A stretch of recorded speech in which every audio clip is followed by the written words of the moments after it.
श्री गणेशाय नमः। आप सभी का हमारे YouTube चैनल पर हार्दिक स्वागत है। आज सुने बुधवार व्रत की पौराणिक कथा। प्रेम से बोलें गणेश जी महाराज की जय हो। बुधवार व्रत शुक्ल पक्ष के पहले बुधवार से शुरू करना अच्छा माना जाता है। इस दिन प्रातः उठकर संपूर्ण घर की सफाई करें। तत्पश्चात स्नान आदि से निवृत्त हो जाएं। इसके बाद पवित्र जल का घर में छिड़काव करें। घर के ही किसी पवित्र स्थान पर भगवान गणेश जी, शिव परिवार की प्रतिमा या चित्र किसी कांस्य पात्र में स्थापित करें। तत्पश्चात धूप, दीप, बेलपत्र, अक्षत और घी का दीपक जलाकर पूजा करें। व्रत करने वाले को हरे रंग की माला या वस्त्रों का अधिक प्रयोग करना चाहिए। इस दिन गणेश जी को 21 गांठों सहित दूर्वा चढ़ाने का विधान है। मान्यता है कि ऐसा करने से भगवान गणेश की कृपा शीघ्र ही प्राप्त होने लगती है। भगवान गणेश जी भाग्य के बंधन खोलकर सौभाग्य प्राप्ति का वरदान देते हैं। इसके विषय में एक प्रचलित कथा भी है। पौराणिक कथा के अनुसार प्राचीन काल में अनलासुर नाम का एक दैत्य था। उसके कोप से स्वर्ग और धरती पर त्राहि त्राहि मची हुई थी। अनलासुर एक ऐसा दैत्य था जो मुनि, ऋषियों और साधारण मनुष्यों को जिंदा निगल जाता था। इस दैत्य के अत्याचारों से त्रस्त होकर इंद्र सहित सभी देवी देवता, ऋषि मुनि भगवान महादेव से प्रार्थना करने जा पहुँचे और सभी ने महादेव से ये प्रार्थना की कि वे अनलासुर के आतंक का खात्मा करें। तब महादेव ने समस्त देवी देवताओं तथा ऋषि मुनियों की प्रार्थना सुनकर उनसे कहा कि दैत्य अनलासुर का नाश केवल श्री गणेश ही कर सकते हैं।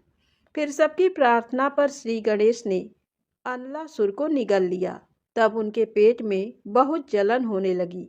इस परेशानी से निपटने के लिए कई प्रकार के उपाय करने के बाद भी जब गणेश जी के पेट की जलन शांत नहीं हुई, तब कश्यप ऋषि ने दूर्वा की 21 गांठें बनाकर श्री गणेश को खाने को दी। ये दूर्वा श्री गणेश जी ने ग्रहण की। तब कहीं जाकर उनके पेट की जलन शांत हुई। ऐसा माना जाता है कि श्री गणेश को दूर्वा चढ़ाने की परंपरा तभी से आरंभ हुई। व्रत के दिन बुद्ध मंत्र ओम ब्राम ब्रीम ब्रौम सह बुद्धाय नमः का जप करना चाहिए। पूजन, मंत्र, जप एवं प्रार्थना के बाद बुधवार कथा का पाठ सुने। श्री गणेश चालीसा, श्री गणेश जी की आरती भी करनी चाहिए। पूरे दिन व्रत कर शाम के समय फिर से पूजा कर एक समय भोजन करना चाहिए। बुधवार व्रत में हरे रंग के वस्त्रों और सब्जियों का दान देना चाहिए।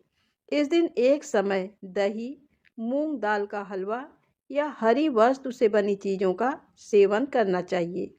अब आइए सुनते हैं बुधवार व्रत की पौराणिक कथा। समतापुर नगर में मधुसूदन नामक एक व्यक्ति रहता था। वह बहुत धनवान था।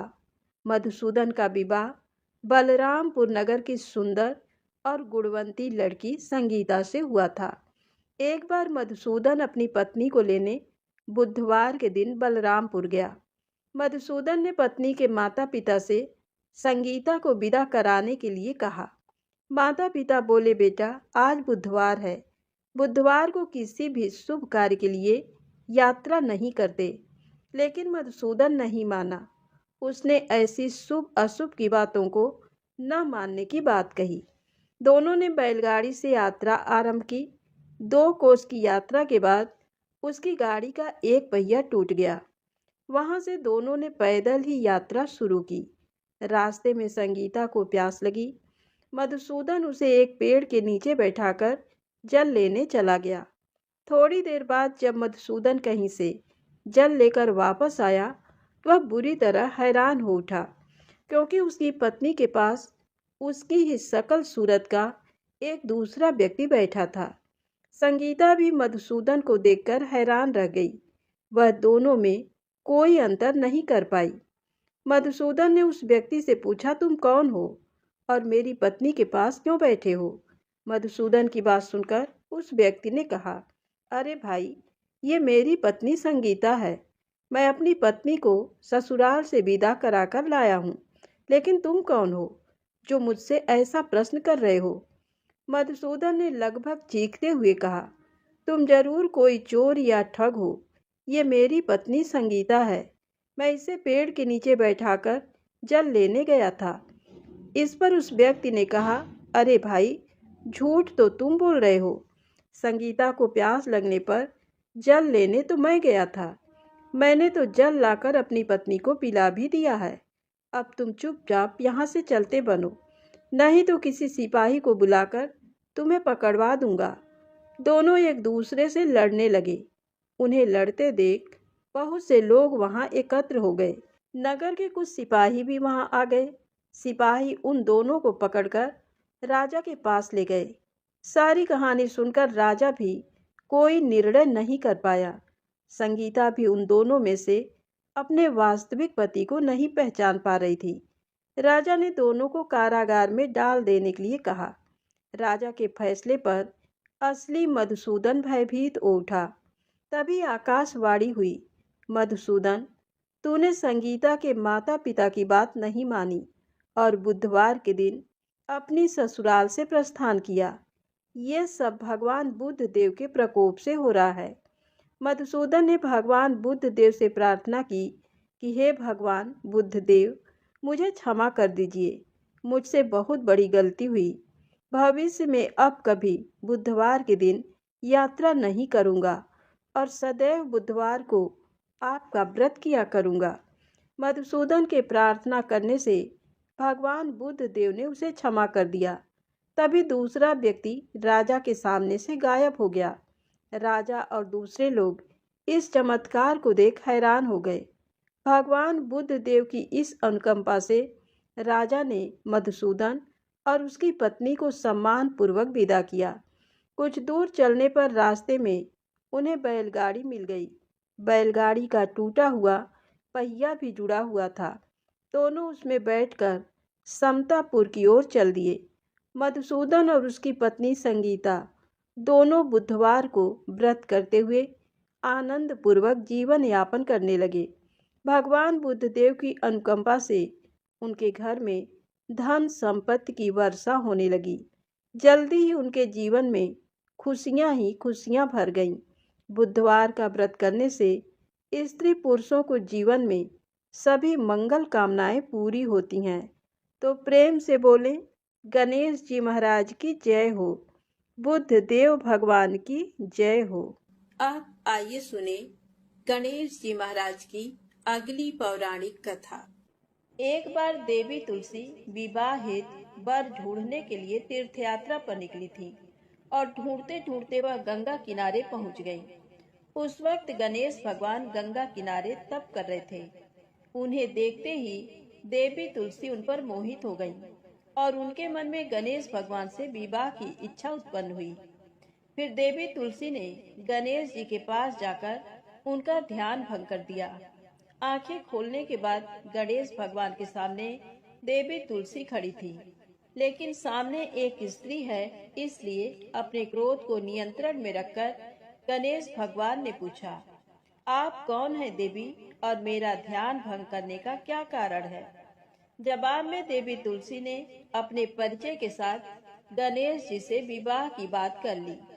उत्तर में गणेश जी बोले, देवी, मैं ब्रह्मचारी हूँ, उस वजह से मैं विवाह नहीं कर सकता। अपने विवाह प्रस्ताव के लिए ना सुनने के बाद देवी तुलसी क्रोधित हो गईं और उन्होंने गणेश जी को श्राप दे दिया कि उनका ब्रह्मचर्य टूटेगा और उनके 2 विवाह होंगे। इस बात पर गणेश भगवान भयंकर क्रोधित हो उठे, क्योंकि एक तो वह स्त्री है, इसीलिए ध्यान भंग करने पर भी गणेश जी ने कुछ नहीं कहा और इतनी विनम्रता से बात करने पर भी उन्हें श्राप दिया गया। फिर गणेश जी ने भी देवी तुलसी को श्राप दिया कि तुम्हारा विवाह शंखचूर्ण नाम के असुर के साथ होगा। एक देवी होकर भी उनका विवाह एक राक्षस से होगा। ये जानकर देवी तुलसी विचलित हो गईं और विनायक जी से इस कठोर श्राप से मुक्ति दिलाने की क्षमा याचना करने लगी। फिर गणेश जी को तुलसी देवी पर दया आ गई वह बोले कि मेरा श्राप तो बदल नहीं सकता, वह तो सच होकर ही रहेगा, लेकिन अगले जन्म में तुम एक पेड़ बनोगी और भगवान महाविष्णु जी को अत्यंत प्रिय होगी। उनकी पूजा में भी तुम्हारा एक महत्वपूर्ण स्थान होगा और कलयुग के इंसानों को तुम मोक्ष का मार्ग दिखाओगी। लेकिन तुमने मेरा तप भंग किया है और मुझे ब्रह्मचारी होकर भी 2 विवाह का श्राप भी दिया है, इसलिए मेरी किसी भी प्रकार की पूजा में तुम निश्चित होगी। इस प्रकार देवी तुलसी गणेश भगवान की पूजा में निश्चित हो गई। तो प्रेम से बोले गणेश जी महाराज की जय हो। अब आइए सुने गणेश जी के विवाह की कथा। गणेश भगवान का मुख हाथी का है और एक दांत टूटा हुआ है। इन्हीं 2 कारणों की वजह से उनका विवाह नहीं हो पा रहा था। इस बात से गणेश महाराज अक्सर नाराज रहा करते थे। एक दिन एक देवता के आग्रह पर विनायक जी उसके विवाह में अपनी उपस्थिति दर्शाने गए थे। विवाह स्थल पर पहुंचने के बाद कुछ देवताओं ने मिलकर गणेश भगवान का समय पर विवाह न होने के कारण उपहास किया, जिसे गणेश जी बहुत ही अधिक नाराज हो गए। उसी दिन उन्होंने ठान लिया कि जब तक मेरा विवाह नहीं होता तब तक मैं किसी भी देवता का विवाह नहीं होने दूंगा। गणेश भगवान के पास विवाह और अन्य संदेश लाने का काम उनके प्रिय वाहन मूषक राज करते थे। अब मूषक राज जब भी किसी देवता के विवाह का समाचार लाते तब गणेश जी उसे आदेश देते और मूषक राज अपनी सेना के साथ जाकर उस विवाह के मंडप को गिराकर तहस नहस करते एवं बारातियों को भी भगा देते। इस तरह गणेश जी और मूषक राज की मिली भगत की वजह से किसी भी देवता का विवाह नहीं हो रहा था। गणपति जी के व्यवहार से तंग आकर सभी देवी देवता भगवान शिव और माता पार्वती जी के पास पहुंच गए और इस विराट समस्या का समाधान मांगने लगे। भगवान शिव और माता पार्वती ने कहा कि इसका हल तो आपको केवल ब्रह्मा देव जी के पास ही मिल सकता है। कृपा करके आप ब्रह्मलोक को जाएं। माता पार्वती और महादेव को प्रणाम करके सभी देवी देवता ब्रह्मा जी के पास प्रकट हुए। देवताओं की समस्या को ठीक से सुनने के बाद ब्रह्मा जी ने अपनी योग शक्ति से 2 कन्याओं का निर्माण किया। कन्याओं का नाम था रिद्धि और सिद्धि। वह दोनों ब्रह्मा जी की मानस पुत्रियां थीं। उन्हें लेकर ब्रह्मा जी गणेश महाराज के पास गए और उनसे अपनी पुत्रियों को ज्ञान एवं शिक्षा प्रदान करने का निवेदन करने लगे। ब्रह्मा देव जी का मान रखने के लिए एक दंत भगवान ने रिद्धि और सिद्धि को शिक्षा देना आरंभ किया। फिर उस दिन के बाद से जब भी मूषक राज किसी विवाह की खबर लेकर आते हैं, उस वक्त रिद्धि और सिद्धि गणेश जी को अपनी बातों में उलझाकर रखती थी। इस तरह गणेश जी का ध्यान किसी और विषय पर रहता और दूसरी तरफ देवताओं की विवाह संपन्न हो जाते। एक दिन बुद्धि के देवता भगवान गणेश जी को ये बात समझ आ गई, लेकिन उनके क्रोध में आने से पहले ही ब्रह्मा देव अपनी दोनों पुत्रियों के साथ वहां पर प्रकट हुए। रिद्धि और सिद्धि को सामने देखते ही गणेश जी का क्रोध बढ़ने लगा, किंतु विनायक जी के मुख से कोई भी शब्द निकलने के पहले ही भगवान ब्रह्मा देव ने कहा, हे गणेश जी, आपने स्वयं ही मेरे पुत्रियों को शिक्षा दी है और अब मुझे इन दोनों के विवाह योग्य कोई वर नहीं मिल रहा है। मेरी आपसे विनती है कि आप ही रिद्धि और सिद्धि से विवाह करके मुझे धन्य कीजिए। परमपिता ब्रह्मा देव जी की शांत वाणी सुनकर गणेश जी का क्रोध शांत हो गया और वह उस विवाह प्रस्ताव के लिए हंसी खुशी राजी हो गए। विवाह के बाद अपनी दोनों पत्नियों से उन्हें 2 पुत्र प्राप्त हुए, जिनका नाम रखा गया शुभ और लाभ। तो प्रेम से बोले गणेश जी भगवान की जय हो। अब आइए सुनते हैं गणेश जी की पौराणिक कथा। बहुत समय पहले की बात है। एक दिन गणेश जी धरती पर सैर कर रहे थे। सैर करते करते वह एक अनाज के खेत में पहुंच गए और भूख लगने के कारण उन्होंने उस खेत में से 12 अनाज के दाने तोड़कर खा लिए। वह खेत सेठ धनी राम जी का था। कुछ समय बाद विनायक जी को अपने किए पर पछतावा होने लगा, क्योंकि उन्होंने सेठ जी को बिना पूछे ही उनके खेत से अनाज चुरा लिया था। फिर गणेश जी ने सोचा कि अपने किए बुरे कर्म का प्रायश्चित तो करना ही पड़ेगा, इसीलिए उन्होंने सेठ जी के यहाँ 12 साल के लिए नौकरी करने की ठान ली। उसके बाद अगली ही सुबह विनायक जी 13 से 14 साल के एक लड़के का रूप लेकर नौकरी मांगने के लिए धनी राम सेठ जी के घर पहुंचे और उन्होंने सेठ जी को अपना नाम गणेशा बताया। विनायक भगवान की बुद्धिमानी की परीक्षा लेने के बाद सेठ जी ने खुशी खुशी नौकरी भी दे दी। अब गणेश भगवान एक सामान्य मनुष्य के रूप में सेठ जी के ही घर पर रहने लगे। एक दिन सेठ जी की पत्नी शाम के समय घर का काम खत्म करने के बाद राख से हाथ धोने जा रही थी। ये देख गणेश जी ने सेठानी जी के हाथ पकड़कर जबरदस्ती मिट्टी से हाथ धुलवा दिए। गणेश की इस हरकत से सेठानी आग बबूला हो गई और उन्होंने सेठ जी के कमरे में जाकर गणेश जी की शिकायत कर दी। सेठानी से सब कुछ सुनने के बाद सेठ धनी राम ने गणेशा को बुलाया और इस हरकत का कारण पूछा। गणेश जी बोले कि सेठानी शाम के समय राख से हाथ धो रही थी और ऐसा करने से घर की लक्ष्मी नाराज होकर चली जाती हैं। इसीलिए मैंने उनके हाथ मिट्टी से धुलवाए, इससे घर पर माता लक्ष्मी की कृपा बनी रहती है। ये सब सुनकर सेठ जी ने सोचा, गणेशा की सोच तो बड़ी अच्छी है। उसी के कुछ दिन बाद कुंभ मेले का शुभ अवसर आया। सेठ जी ने गणेशा को बुलाया और कहा, सेठानी जी को कुंभ मेले में स्नान करा लाओ। अब सेठानी और गणेशा स्नान के लिए मेले में पहुँचे। वहां पहुंचने के बाद सेठानी नदी के किनारे बैठकर नहाने लगी। उन्हें ऐसा करते देख गणेशा दौड़ कर आए और सेठानी जी के दोनों हाथ पकड़कर उन्हें नदी के अंदर लेकर गए। उनसे पानी में डुबकी लगवाई और फिर किनारे पर ले आए। अब गणेशा की इस हरकत से तो सेठानी का गुस्सा 7वें आसमान पर पहुंच गया। सेठानी जी घर आते आते पूरे रास्ते गणेशा को ताने पर ताने मार रही थी, लेकिन गणेश भगवान सब कुछ शांति से सुन रहे थे। घर आते ही सेठानी ने सेठ जी के पास फिर से गणेशा की शिकायत कर दी। सेठ जी ने तुरंत ही गणेशा को बुलाया और पूछा, तुमने ऐसा क्यों किया? गणेश जी बोले, सेठ जी, सेठानी नदी के किनारे बैठकर गंदे पानी से नहा रही थी। मैंने इनको बीच नदी में ले जाकर साफ पानी में डुबकी लगवाई। ऐसा करने से उन्हें अगले जन्म में बहुत बड़ा राजपाट और वैभव मिलेगा।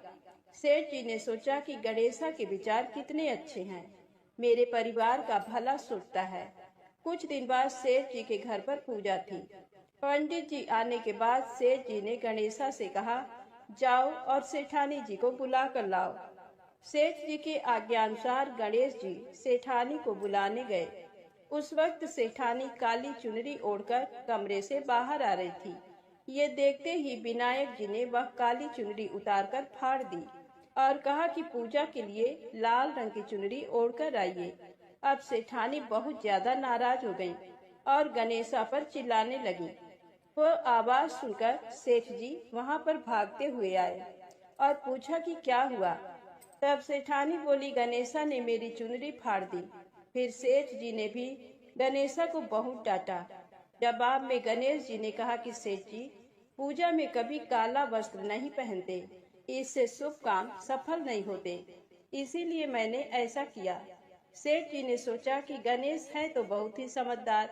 इसी तरह लीला रचाते हुए उसी घर में गणेश जी के 12 साल बीत गए।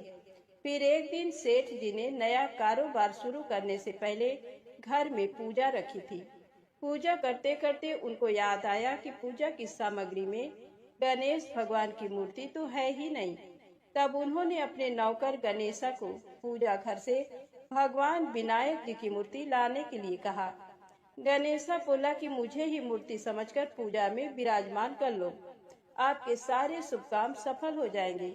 ये बात सुनकर सेठ जी गुस्सा हो गए और बोले, गणेशा, तुम अभी तक सेठानी से मजाक करते थे, अब मुझसे भी करने लगे हो। उत्तर में गणेश जी ने मुस्कुराते हुए कहा, नहीं सेठ जी, मैं मजाक नहीं कर रहा, मैं सत्य वचन कह रहा हूँ। इतना कहने के बाद नौकर गणेश ने अपना असली भगवान स्वरूप धारण कर लिया।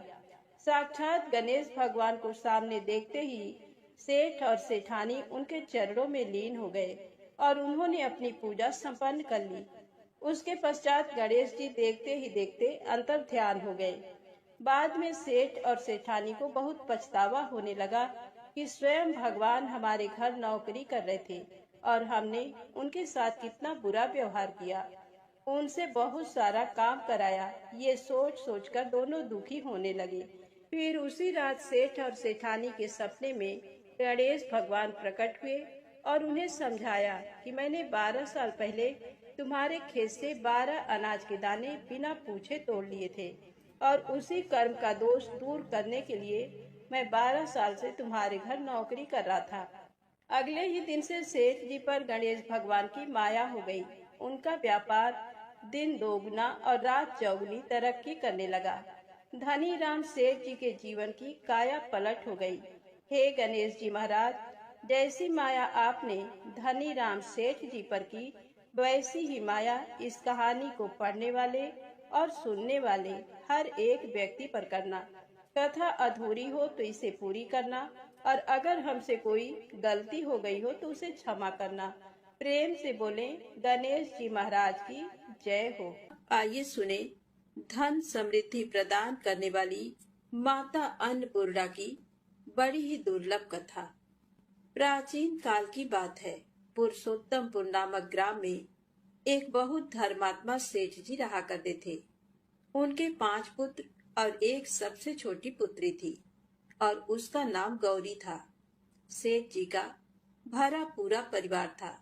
सेठ जी ने अपने सभी 5 पुत्रों का विवाह कर दिया था और जब छोटी बेटी गौरी विवाह की योगी हुई तो उन्होंने उसका विवाह एक दूसरे नगर के अपने ही समान धनी परिवार में कर दिया। अब सेठ जी की पुत्री गौरी दुल्हन बनकर जिस घर में गई, वहां उसका पति अपने माता पिता का इकलौता पुत्र था। अब गौरी बड़े ही प्रसन्नता पूर्वक अपने ससुराल में रहने लगी। गौरी बड़ी ही सदाचार, गुणवान तथा रूपवती थी। एक दिन की बात है, जब 1.25 महीना हो गया, तब सास ने गौरी को रसोई संभालने के लिए दे दिया। रसोई की सारी बातें समझा दी। गौरी अपने सासू माँ का पांव छूकर रसोई में प्रवेश करती है। तब सास ने कहा, बहू, रोज सुबह जल्दी उठकर पूजा पाठ करके रसोई में प्रवेश करना, फिर खाना बनाना। रोटी बनाते समय पहली रोटी गाय को, अंतिम रोटी कुत्ते को बनाना मत भूलना। इस प्रकार सास ने गौरी को सब कुछ समझा दिया। गौरी 4 लोगों के लिए खाना बनाती है और खाना बनाकर अपने पूरे परिवार को खिलाती है। जब अंत में खुद खाने के लिए बैठी, तब वह देखती है कि उसके लिए तो रोटी बची ही नहीं। अब क्या करे? वह चावल, दाल और सब्जी खाकर पानी पी लेती है। अब जब शाम होती है, तब गौरी ने सुबह से ज्यादा आटा लगाया और रोटी सब्जी बनाकर रख देती है। जब रात्रि में सब लोग खा लेते हैं, तो फिर से जब गौरी खाने के लिए बैठी, रोटी का डब्बा खोलती है तो उसमें एक भी रोटी नहीं थी। ये देखकर उसे बड़ा ही आश्चर्य होता है कि उसने तो सुबह से भी ज्यादा आटा लगाया था, लेकिन रोटियां बची ही नहीं।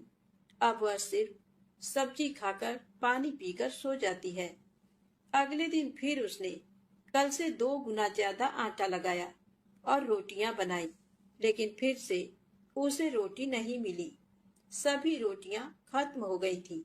अब उस दिन भी आधे पेट खाना खाकर ही उसे रहना पड़ा। इसी प्रकार गौरी चाहे जितना भी आटा लगाती, रोटियां उसे नहीं बचती। ये हर रोज का काम हो गया था। वह सोचने लगी, आखिर कौन नहीं चाहता कि मैं रोटियां नहीं खाऊं, मेरा पेट ना भरे। गौरी इस आस में आटा ज्यादा गूंथती थी कि किसी न किसी दिन तो उसे रोटियां मिलेंगी, किंतु ऐसा नहीं होता है। ऐसा करते करते वह बहुत कमजोर, दुबली पतली हो गई। तो दोस्तों, ऐसे ही एक दिन की बात है, जब गौरी रसोई में सब्जियां काट रही थी तो गलती से चाकू से उसका हाथ कट जाता है और वह रोटियां नहीं बना पाती। तो उसकी सासू माँ ने कहा, बहू रहने दो, आज मैं रोटियां बना देती हूँ। तो गौरी ने कहा, नहीं सासू माँ, आप आटा लगा दीजिए, मैं रोटियां बना दूंगी। तो दोस्तों, उस दिन सासू माँ ने आटा लगाया और फिर बहू को दे देती है। बहू रोटियां बनाकर तैयार कर देती है। घर के सभी सदस्य रात के समय जब खाना खाने लगते हैं, सब लोग जब खाना खा लेते हैं, तब बारी आती है गौरी की। तो वह बहुत दुखी मन से खाना खाने बैठती है। वह सोचती है, आज तो सासू माँ ने आटा गूंथा है, वह भी बहुत कम। आज तो मेरे लिए रोटियां बची ही नहीं होंगी। ये सोचकर बहू मन ही मन बहुत दुखी होती है। किंतु जब वह रोटी के डब्बे को खोलती है तो उसने देखा कि उसमें 4-5 रोटियां पड़ी हैं। ये देखकर बहू बहुत खुश होती है। अब क्या था, ऐसे ही 7 दिनों तक बहू की सासू माँ ने आटा गूंथा और बहू रोटियां बनाती थी और बहू को रोज रोटियां मिलने लगी। इन 7 दिन बहू ने भर पेट खाना खाया। जब 8वां दिन आया तो बहू का हाथ भी ठीक हो गया था। तब सासू माँ ने कहा कि गौरी बेटा, क्या मैं आज आटा गूंथ दूं या फिर तुम आटा गूंथ लोगी? तब गौरी ने कहा, नहीं माँ, मेरा हाथ अब ठीक हो गया है, मैं आटा गूंथ दूंगी। उस दिन गौरी ने आटा गूंथा और रोटियां बनाई, सबको प्रेम पूर्वक खाना खिलाया। जब उसके खाने की बारी आई तब उसने देखा कि रोटी के डिब्बे में तो रोटी है ही नहीं, पूरा रोटी खत्म हो गया। ये देख बहू गौरी बहुत ही आश्चर्य में पड़ जाती है। वह सोचती है, जब तक सासू माँ ने आटा लगाया तब तक तो मुझे रोटियां मिलती थी, लेकिन जब से मैं आटा गूंथने लगी तो मुझे रोटियां ही नहीं मिलती, जबकि सासू माँ मुझसे बहुत ही कम आटा गूंथती थी। इसके बाद भी पूरा परिवार उसमें खा लिया करता था। ऐसी क्या बात है? ये सारी बातें सोचकर गौरी बहुत ही परेशान हो जाती है और दिन भर दुखी रहती थी। एक दिन की बात है, गौरी के पति ने गौरी से पूछा कि गौरी, तुम इतना उदास क्यों रहती हो? इतना सारा धन संपत्ति सब तुम्हारा ही तो है, तुम्हें रोकने टोकने वाला कोई नहीं है। तुम अपने मन से अपने पसंद का भोजन बनाकर खा सकती हो। तुम दिन प्रतिदिन इतनी कमजोर कैसे होती जा रही हो? गौरी ने लाज और संकोच से अपने पति को कुछ नहीं बताया। तब उसके पति ने सोचा कि शायद उसकी पत्नी को उसके माता पिता की याद आ रही है। इसीलिए अगले दिन गौरी का पति अपने माता पिता से कहता है कि पिताजी, मुझे लगता है कि गौरी को उसके माता पिता की याद आ रही है। मैं उसे उसके मायके ले जाकर सबसे मिलवा लाता हूँ। अपने बेटे की बात सुनकर गौरी के सास ससुर तैयार हो जाते हैं और उसे जाने की अनुमति दे देते हैं और कहते हैं, बेटा, यदि बहू को अपने माता पिता से मिलकर प्रसन्नता होती है तो अवश्य ही तुम उसे उसके मायके ले जाओ। अब गौरी का पति अपने पत्नी को लेकर उसके मायके जाता है। दामाद और बेटी को देखकर उनका बहुत ही आवभगत होता है। तरह तरह के व्यंजन बनाए जाते हैं, खिलाए जाते हैं, बहुत सेवा सत्कार होता है। उसी दिन रात में समय मिलने पर गौरी की माँ ने अपनी बेटी को कोने में ले जाकर पूछा, बेटी, तुम इतनी दुबली पतली कैसे हो गई? तुम तो बहुत ही कमजोर दिख रही हो। क्या बात है? तुम्हें कौन सी बात खाई जाती है? क्या तुम्हारे ससुराल वाले तुम्हारी चिंता नहीं करते, तुम्हें दुख देते हैं? या ऐसी कौन सी बात है जिससे तुम्हारी ये दशा हो गई है? अपनी माँ की बातें सुनकर गौरी अपनी सारी परेशानी, सारी चिंताएं, सब कुछ बताती है। अपनी बेटी की बात सुनकर गौरी की माँ ने कहा, बेटी, हमें लगता है माता अन्नपूर्णा तुमसे नाराज हो गई हैं। इस विषय में तो मैं कुछ नहीं कर सकती, क्योंकि तुम्हारे ससुराल में हमारा बोलने का कोई अधिकार नहीं है। इसीलिए मैं तो कहूंगी कि तुम यहाँ से जाने के बाद इस विषय में अपने सास और ससुर से बात करना, वही कुछ हल बताएंगे और तुम्हारी समस्या का समाधान होगा। बेटी, माँ अन्नपूर्णा जिससे नाराज होती हैं, उसके साथ ऐसा ही होता है। अब अपनी माँ की बातें सुनकर गौरी निश्चय करती है कि वह सारी बातें अपने सासू माँ से कहेगी। अब जब सुबह का समय होता है तो गौरी अपने माता पिता से विदाई लेकर अपने ससुराल आ जाती है। ससुराल आने के बाद वह अपने सास ससुर और पति से सारी बातें कह सुनाती है। वह कहती है, माँ जी, जब से मैंने रसोई संभाला है, मैं खाना बनाती हूँ, तब से मुझे एक भी दिन रोटियां नहीं बचती। मैं बिना खाए ही सो जाती हूँ। किसी किसी दिन पानी पीकर सो जाती हूँ। किसी किसी दिन चावल सब्जी खाती हूँ। रोटी तो मुझे मिलती ही नहीं है।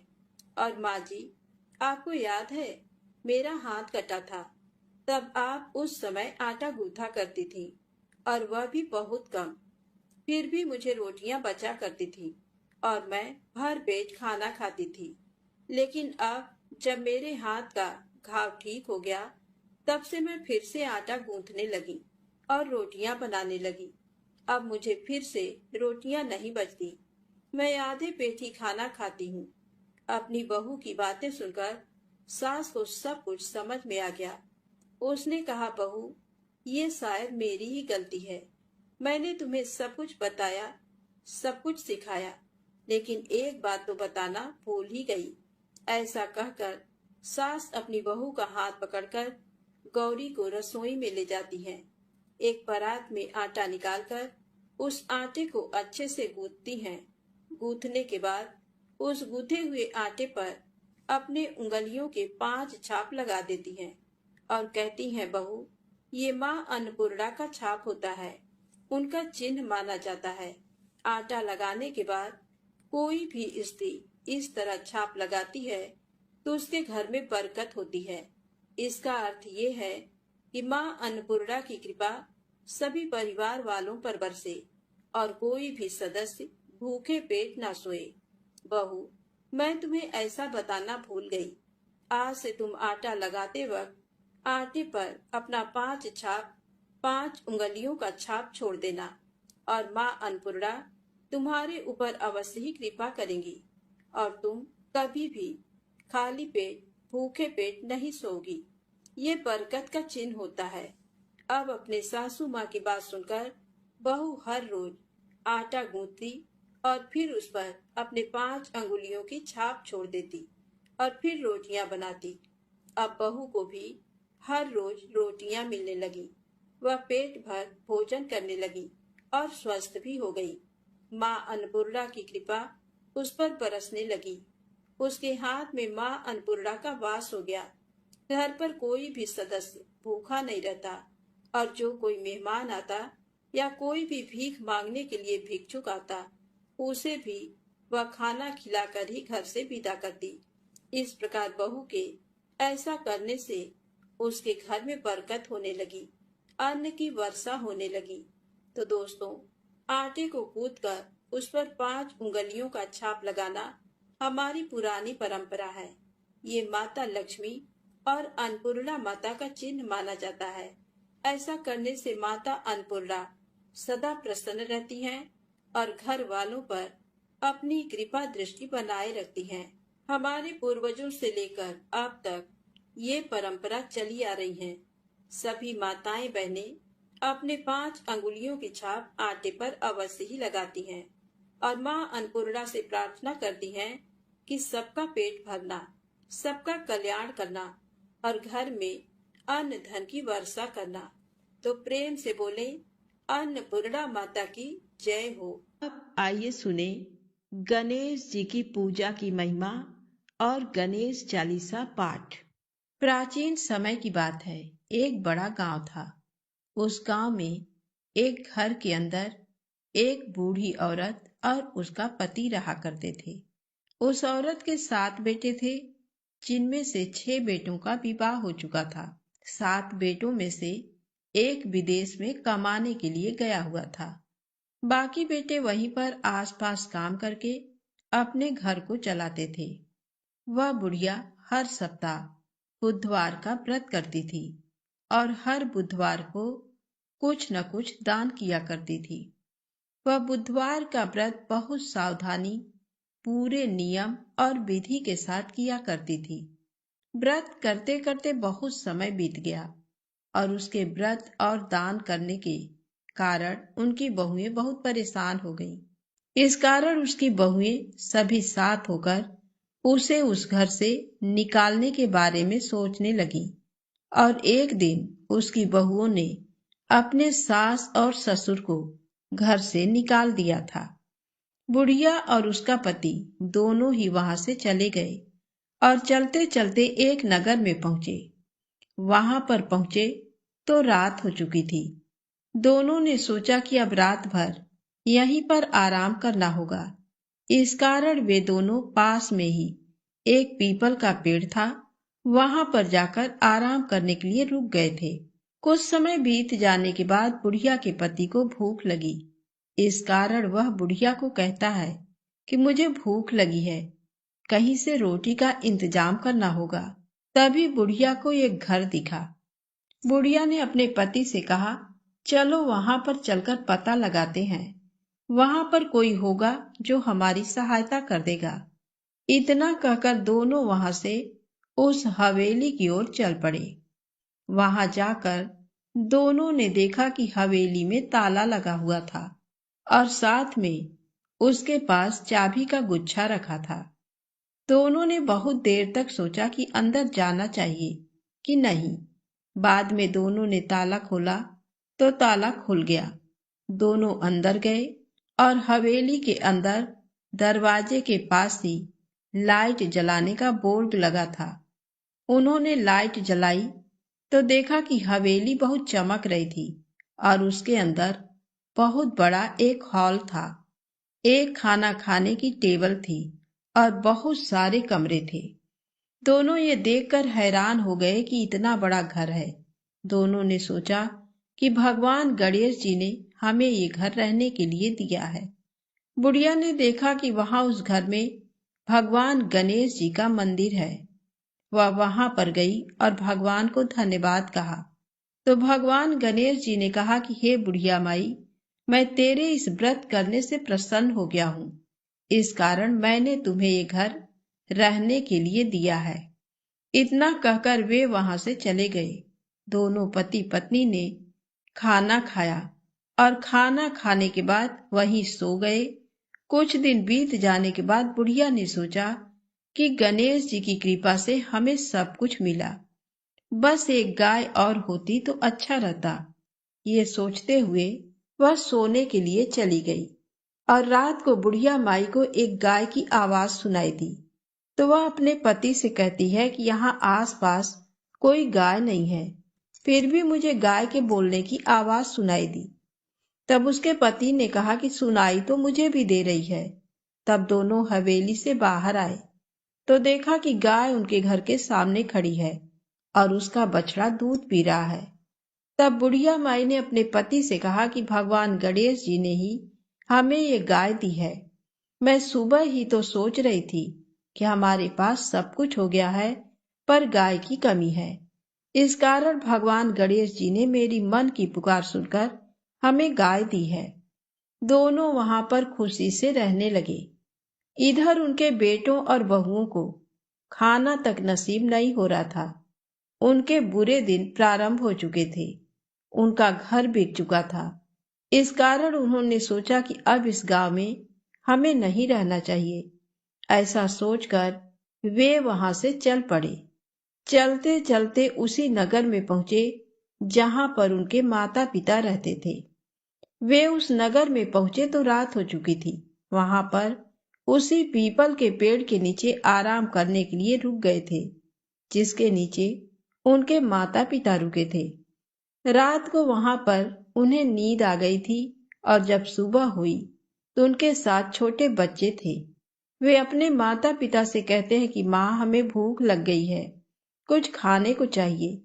तब उनमें से छोटे भाई ने कहा कि मैं वो सामने जो हवेली दिख रही है उसमें से कुछ खाने के लिए लाता हूँ। वह उस हवेली में गया और दरवाजा खटखटाया तो उसकी माँ ने दरवाजा खोला।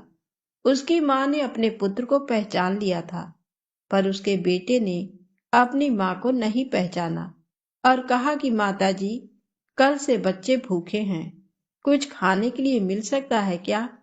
उसकी माँ ने कहा, हाँ जरूर, पर तुम्हारे साथ जो भी है उन्हें बुलाकर यहाँ ले आओ।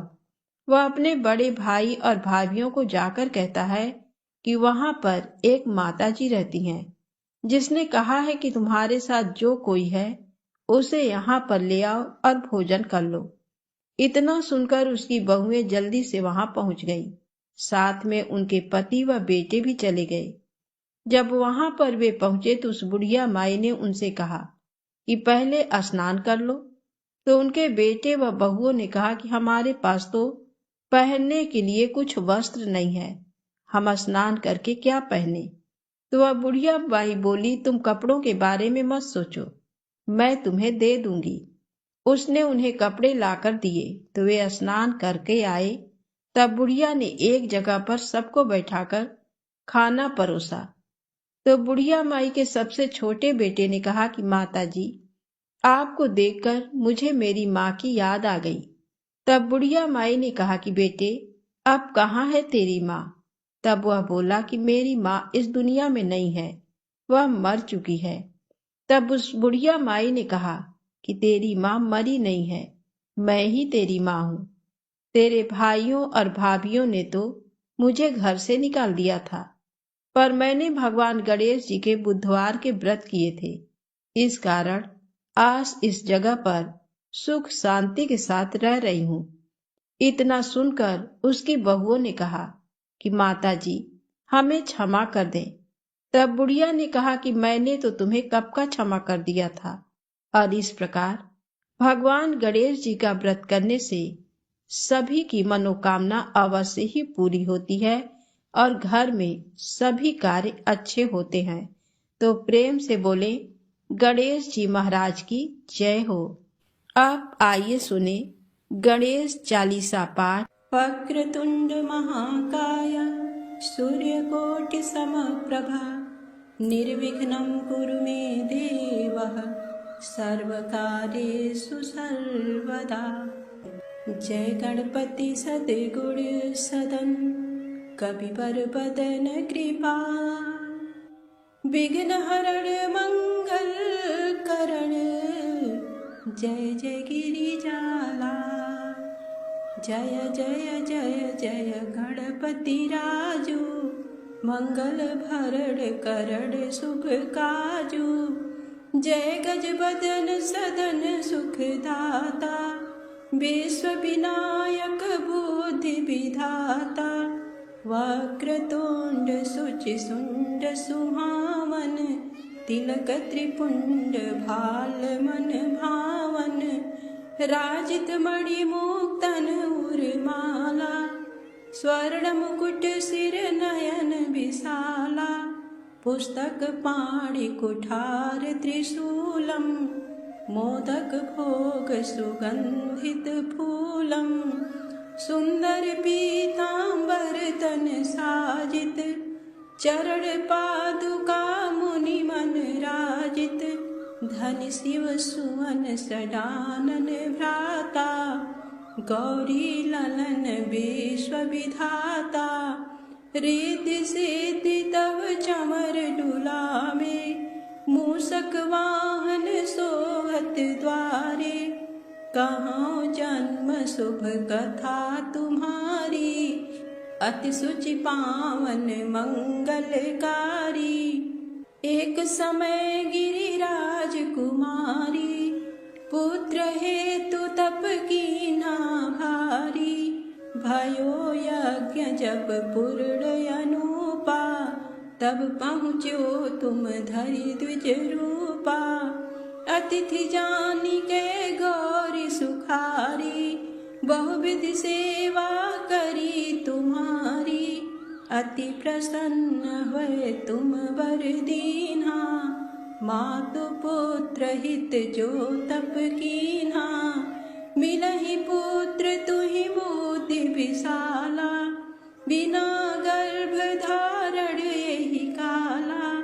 गणनायक गुण ज्ञान निधाना, पूजित प्रथम रूप भगवाना। अस कही अंतर धान रूप होय, पलना पर बालक स्वरूप होय। बनि शिशुरुदन जबहि तुम ठाना, लखि मुख सुख नहीं गौरी समाना। सकल मगन सुख मंगल गावही, नभते सुरन सुमन बरसावही। शंभु माँ बहुदान लुटावही, सुर मुनि जन सुत देखन आवही। लखि अति आनंद मंगल साजा, देखन भी आए सनि राजा। निज अवगुण गुनि सनि मन माही, बालक देखन चाहत नाही। गिरजा कछु मन भेद बढ़ायो, उत्सव मोर न सनि तुहि भायो। कहन लगे सनि मन सकुचाई, का करिहँ शिशु मोहि दिखाई। नहीं विश्वास उमा कर भयउ, सनि सो बालक देखन कहेउ। पड़तहि सनि दृग कोड प्रकाशा, बालक सिर उड़ि गयो आकाशा। गिरिजा गिरि विकल होय धरड़ी, सो दुख दशा गयो नहीं वरड़ी। हाहाकार मचो कैलासा, सनि कीन्यो लखि सुत को नासा। तुरत गरुड़ चढ़ि विष्णु सिधाए, काटि चक्र सो गज सिर लाए। बालक के धड़ ऊपर धार्यो, प्राण मंत्र पढ़ शंकर डार्यो। नाम गणेश शंभु तब कीन्हे, प्रथम पूज्य बुद्धि निधि बर दीन्हे। बुद्धि परीक्षा जब शिव कीना, पृथ्वी की प्रदक्षिणा लीना। चले खटानन भरमि भुलाई, रची बैठे तुम बुद्धि उपाई। चरण मातु पितु के धर लीने, तिनके साथ प्रदक्षिण कीने। धनि गणेश कहि शिवहि हर से, नभते सुरन सुमन बहु बरसे। तुम्हरी महिमा बुद्धि बढ़ाई, शेष सहस मुख सकै न गाई। मैं मतिहीन मलिन दुखारी, करहु कवन विधि विनय तुम्हारी। भजत राम सुंदर प्रभुदासा, लख प्रयाग ककरा दुर्वासा। अब प्रभु दया दीन पर कीजय, अपनी शक्ति भक्ति कछु दीजय। श्री गणेश यह चालीसा, पाठ करें धर ध्यान। नित नव मंगल गृह बसे, लहे जगत सन्मान।